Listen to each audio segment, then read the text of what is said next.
Selamat datang kembali di channel Zona Visual yang selalu hadir menghibur kalian semua lewat film atau serial yang akan saya ceritakan. Sebagai bentuk dukungan dari kalian, tak ada salahnya untuk klik tombol subscribe dan like video ini sebagai apresiasi dari kalian. Sebelum itu, saya mengingatkan kembali untuk kalian yang belum mengikuti serial ini dari awal untuk menonton terlebih dahulu episode sebelumnya. Linknya saya sertakan di deskripsi. Jika sudah mengerti, mari kita mulai.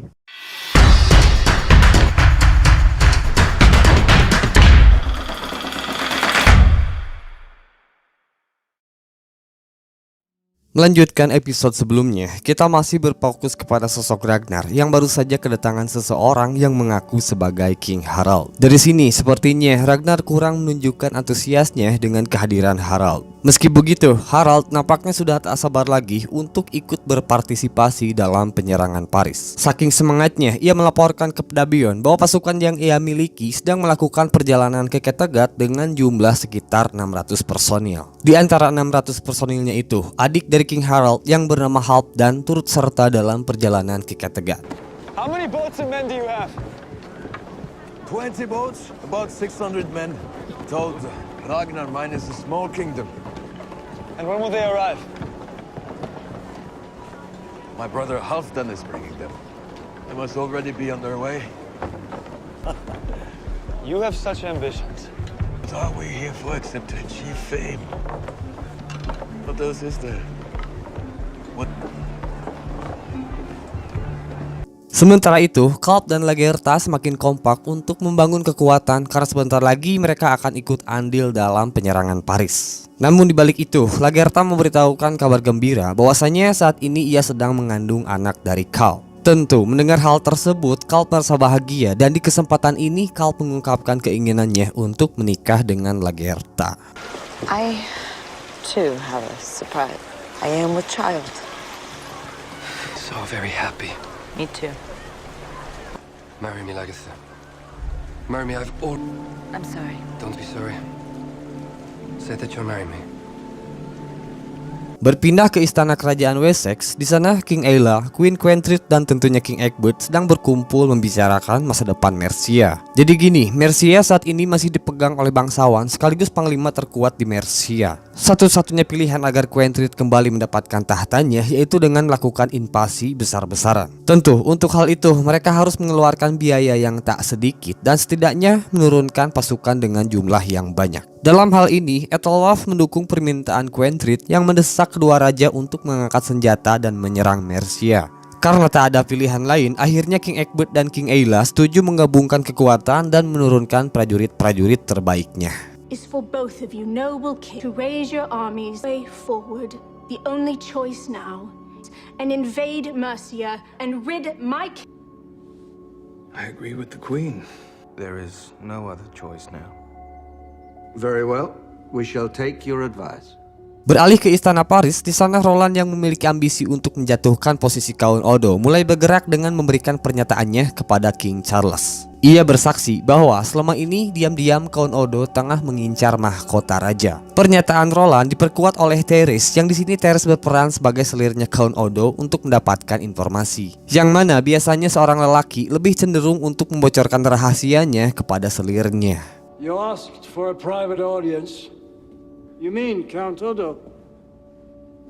I am troubled that you always trust his word, because he is not always worth believing. Because he is ambitious. Ambition in an emperor's crown would not sit untidily. Do you have any proof of this? I have the word of his mistress. Oleh sebab itu, bukti yang disampaikan oleh Therese membuat King Charles percaya. A man will always die. Let me talk to his mistress. Stake! How should I trust the evidence of this woman? Because this woman is my sister. So, talk freely of his He does. Very freely. ambition to replace me. His ambition to become... Please, stay close. Report to me anything which might signal is... Now go, leave me! Sementara itu, orang yang dibicarakan sedang melaporkan perkembangan mengenai pertahanan kota Paris yang sebelumnya diusulkan oleh Rollo. Count Odo memberitahu bahwa apa yang telah diusulkan, yakni pos pertahanan dan rantai besi, semuanya telah dipersiapkan sesuai dengan apa yang telah diperintahkan. Melihat keseriusan Count Odo, dengan ini Rollo menyatakan kesiapannya untuk berperang dan mempertahankan kota Paris. We must hold Paris whatever the cost. There's no alternative. When my brother returns, everything will be decided here. Di tempat yang berbeda, nampaknya saat ini Ragnar dan Yidu semakin akrab terlihat dari bagaimana cara mereka berkomunikasi. Ragnar yang sebelumnya telah merasakan efek dari obat pemberian Yidu, kini ia mulai kecanduan untuk terus mengkonsumsi obat tersebut. Give me more of that medicine.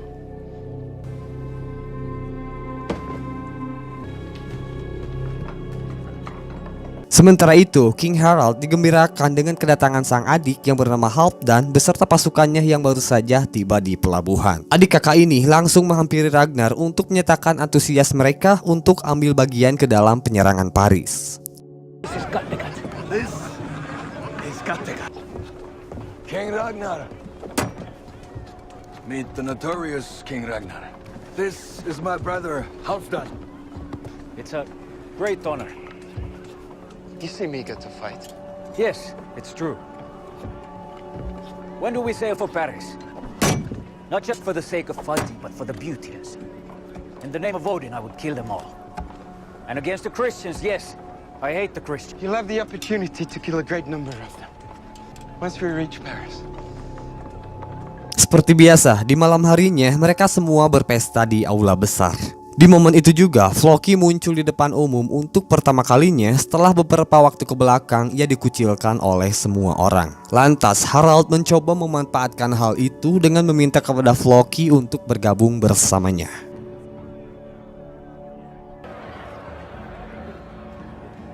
It is Floki, the boat builder. For some... Sit down with us. Yes, Floki. Dari sinilah mereka mulai membangun hubungan pertemanan. This is my younger brother, Halfdan. Changed our world and helped make Ragnar so famous.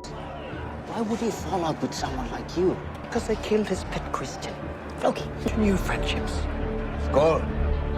Berbeda dengan mereka, Ragnar selaku pemimpin malah lebih memilih menghabiskan waktunya dengan teman baru yang kini mulai dekat. Bahkan saking dekatnya Yidu kini sudah tak canggung lagi untuk mandi ditemani oleh Ragnar. Di hari yang berbeda memperlihatkan seorang Floki yang pada saat itu sedang mendampingi Ivar bermain dengan anak-anak seumurannya. Namun naasnya di sini Ivar kurang mendapatkan perhatian dari anak-anak lainnya. Ya, hal itu membuat Ivar geram hingga tanpa diduga-duga bocah tersebut dengan tega menyerang temannya sendiri menggunakan sebuah kapak.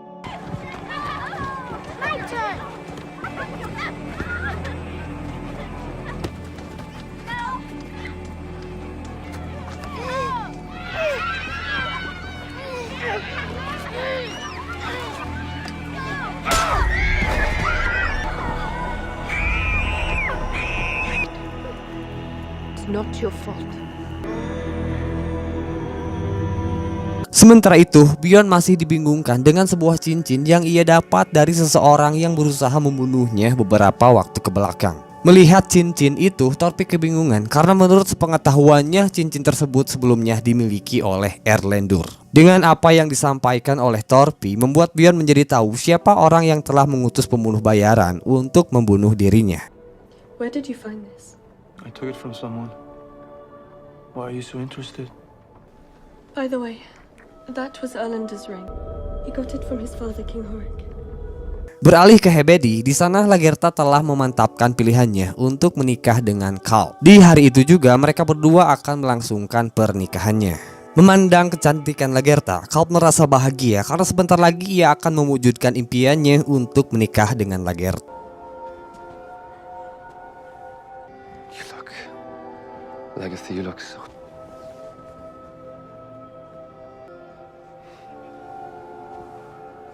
Namun semua kegembiraan Karl harus pupus karena sebelum ia sempat merasakan indahnya pernikahan, tak disangka-sangka Karl ditusuk oleh Lagertha hingga ia mati.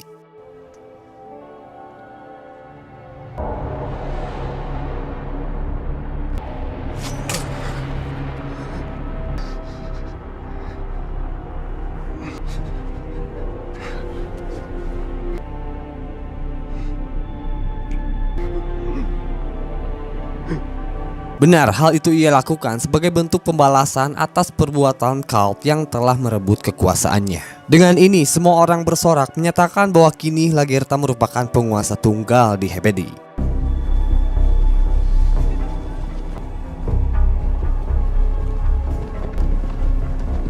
Elkaf is dead.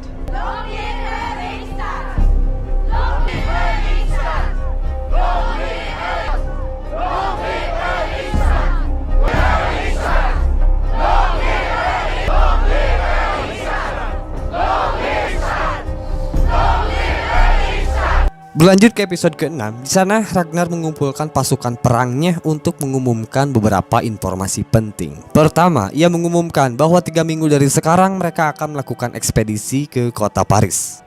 Firstly, I want to announce that we leave for Paris in 3 weeks to the day.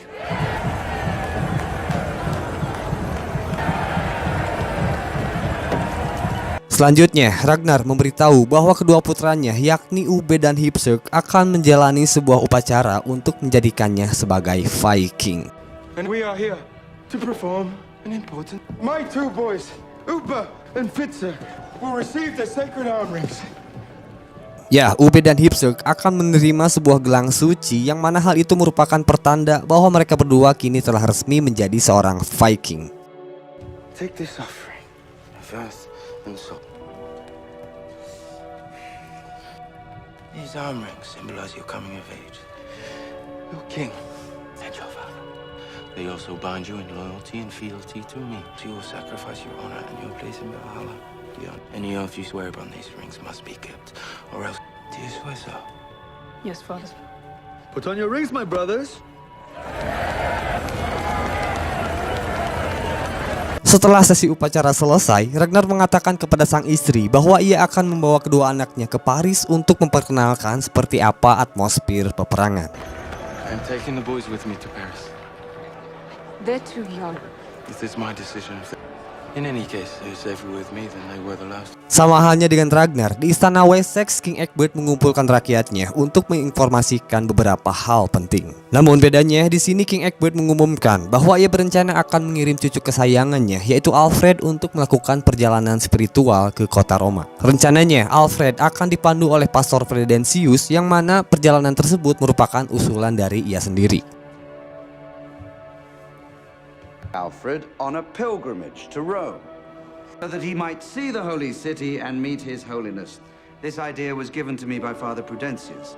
Alih-alih mengirim cucu pertamanya yang jelas-jelas merupakan keturunan asli dari Ethelwulf, King Egbert lebih memilih untuk mengirim Alfred karena ia masih meyakini bahwa Alfred merupakan anak suci yang dikaruniai oleh Tuhan melalui Ethelstan. Terlepas dari itu, hal ini menandakan bahwa rasa sayang yang ia miliki kepada Alfred jauh lebih besar ketimbang kepada cucu pertamanya. Namun, Ethelwulf merasa sedikit keberatan dengan rencana sang ayah karena dari segi umur Alfred masih terlalu dini untuk melakukan perjalanan sejauh itu. Maka dari itu, King Egbert malah meminta Ethelwulf ikut mendampingi Alfred untuk memastikan keselamatan dan lain sebagainya. The road to Rome is filled with untold dangers. The boy is still... That is why I also wish you to accompany your... So devout a man as yourself can hardly object to undertake. Sebagai gantinya, Ethelwulf tidak perlu pusing-pusing memikirkan Mercia karena King Egbert menyatakan bahwa ia sendiri akan terjun langsung memimpin pasukannya berperang dengan Mercia. Who will lead our armies against Mercia and places... You're not afraid of that. I personally will... Apapun keputusan sang ayah, Ethelwulf selalu tunduk pada perintahnya dan beberapa hari setelah itu mereka memulai perjalanan. Kembali ke Kattegat, di sana entah kenapa Ragnar mulai merasa penasaran terkait kapan ia akan mendapatkan kematian. Pasti satu-satunya orang yang mengetahui hal tersebut siapa lagi kalau bukan si peramal. Entah apa artinya, peramal mengatakan bahwa Ragnar akan mendapatkan kematian di saat orang buta melihatnya. You will die on the day that the blind man sees. Is that true? Whether or not you believe is up to you. But in due course, we will both... Benar ataupun tidak, semua itu akan terbukti pada saat waktunya tiba. Beberapa minggu setelah itu, akhirnya Ragnar dan seluruh pasukan yang terlibat mulai menjalankan kapal-kapalnya. Dengan jumlah yang mencapai ribuan personil, tentunya ekspedisi kali ini merupakan salah satu yang terbesar dari ekspedisi-ekspedisi sebelumnya. Terkait hal itu, Floki lebih memilih untuk berada dalam satu kapal dengan teman-teman barunya. Maupun begitu, Ragnar tidak merasa kehilangan teman karena ia selalu ditemani oleh teman barunya atau mungkin pacar barunya, yaitu Yidu.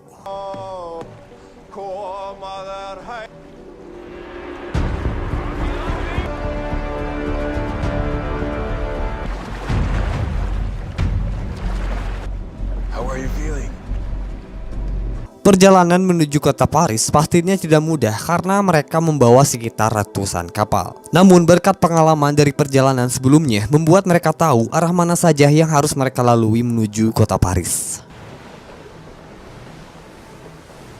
We've been blown off course. We have to head south. Boys, eyes up for the others. Singkat cerita, mereka telah sampai di perairan yang tak jauh dari pulau kota Paris. Masih di tempat itu, mereka menemukan 2 buah kapal yang diyakini sebagai mata-mata Francia.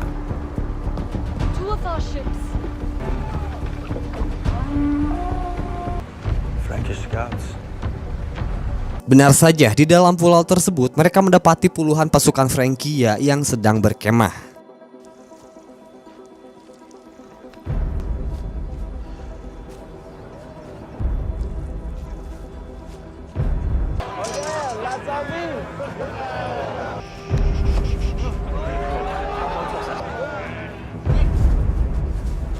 Lantas, dengan sedikitnya personil yang dimiliki oleh musuh, pasukan Viking dengan mudah menghabisi mereka dan sisanya dijadikan tawanan.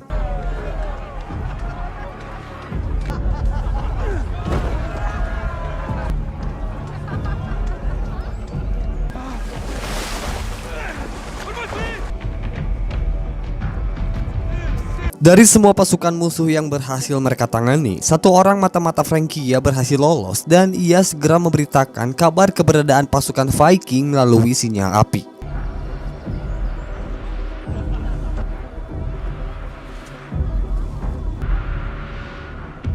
Signal fires. News of our arrival. Mengetahui hal tersebut, Harald merasa marah dan kemudian ia membawa tawanannya ke tempat sinyal api berada. Dengan sadisnya, Harald beserta kelompoknya membakar tawanan mereka hidup-hidup. Saking kejinya perilaku mereka, Harald dan kawan-kawan bersorak-sorak memuji Dewa Odin sambil mengencingi tawanan mereka. Come on! Come on! Move! Move! You'll give Christians a bad name! They'll say... Let them up! I expect that they want you to put the fire out! So now we've sent another set!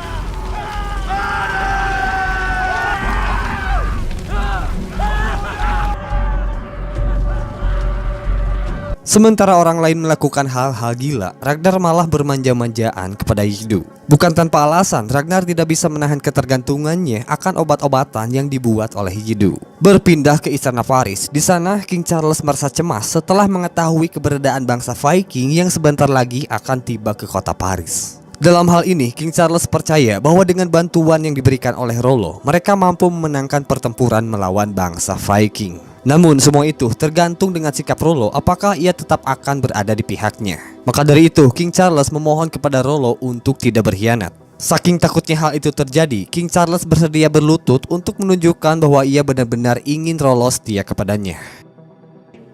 The Emperor, the grandson of Charlemagne, I actually would fall on my knees before you. Me. Not to change that. I would beg you. For the sake of Paris, do not return to your brother. Mendengar apa yang disampaikan oleh sang raja, dengan ini Rollo menegaskan bahwa ia tak akan melakukan pengkhianatan. I will not betray you. I will not betray Paris, not betray my wife. Of your fealty and trustworthiness to Rollo, and so of our victory. Setelah pertemuan itu, Count Odo berbicara dengan Therese dan di sana ia mengungkapkan ketidakpercayaannya dengan pernyataan yang diungkapkan oleh Rollo. Menurutnya, keputusan King Charles untuk menggait Rollo ke dalam istana merupakan keputusan yang tidak tepat. Karena hal itu, ia semakin berambisi untuk menggulingkan posisi King Charles dan ia berencana akan menyusun pasukan khusus untuk mewujudkan ambisinya. Sementara itu, Queen Aslaug dikejutkan setelah mengetahui kedatangan seorang tamu spesial. Benar, ia adalah Harbard yang beberapa waktu kebelakang memiliki semacam hubungan spesial dengan Queen Aslaug. Entah bagaimana caranya, Harbard mengetahui bahwa saat ini Queen Aslaug tengah menderita dikarenakan hubungan antara ia dengan Ragnar sedang tidak baik. Maka dari itu, ia mempunyai solusi untuk membebaskan Queen Aslaug dari semua penderitanya. Kemudian, Queen Aslaug membawa Harbard untuk menemui Ivar. Melihat sosok pria itu, Ivar tersenyum seakan merasa nyaman dan menyukai dengan kehadiran Harbard. Kembali ke Ragnar dan pasukannya, di sana mereka mulai menyusuri perairan untuk kembali melanjutkan perjalanannya. Selama perjalanan itu, mereka memperhatikan pulau-pulau yang ada di sekitar, berharap menemukan tanda-tanda keberadaan kemah Rollo. Perlu diketahui, di sini Ragnar dan Bjorn belum mengetahui bahwa orang yang sedang mereka cari sudah berpaling ke pihak musuh. There's no sign of Rollo's camp. Does that surprise you?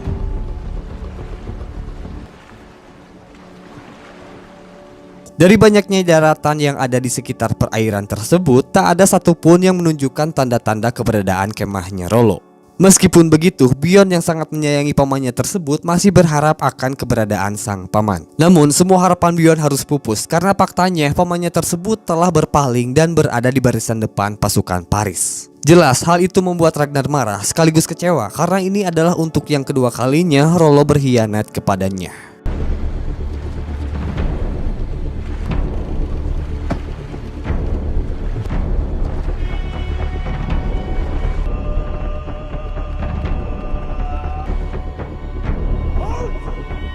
That not Rollo? You know very...